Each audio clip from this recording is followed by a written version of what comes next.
I have a question for you because Okay. I mean we were talking about the transition from No Limit Hold'em to PLO. How is your background? Did you play No Limit Hold'em back in the days and make the transition eventually, I or did, yeah, I did. I did play. I started out with Hold'em, as most people did back in the day, and back in the day is now, I don't know, 10, 11 years ago, something like that. I started out with Hold'em. I played a lot of, in fact, full ring Hold'em in the beginning. That was quite popular. yeah, the Uh, good old full ring days? I yeah. remember them as well. So I played a lot of that. Then, of course, transitioned to Six Max, and then transitioned to PLO. Yeah, it's just I don't even remember the reasons.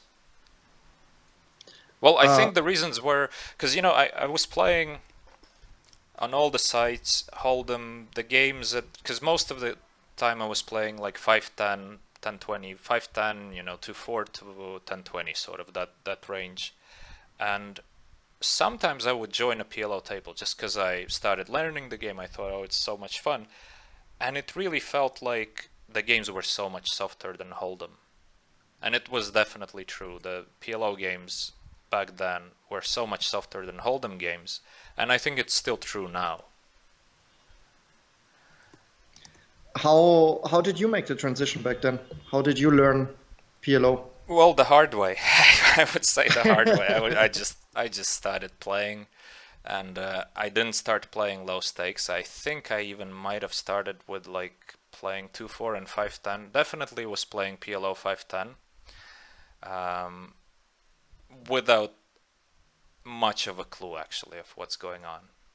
All right, so I kind of learned the hard way, and of course then I reached out to every good player in PLO that I knew, either personal or through somebody, and I was asking for advice and direction, trying to work together with these people, and exchanging information about Hold'em, getting some information about PLO in return, and slowly, I for some period of the time I played both games at the same time.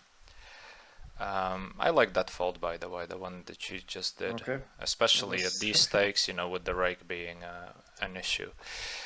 So anyway, yeah, for maybe a couple years I played both games, and then I transitioned to purely PLO, um, and I am so happy I did, to be honest. all right. Yeah, I mean that must have been a crazy time when you just jump into a game without really having a very big clue about what you're doing and Right. not a lot of material out there. Yeah. Uh, but I mean, to be fair, like probably this was also true for a lot of your opponents, so it was Exactly. quite Exactly.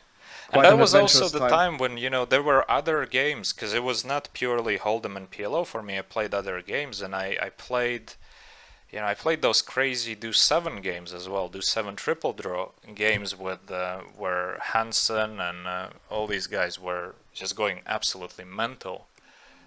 Very, very high stakes. And honestly, I had no clue what I'm doing, but I was playing those games.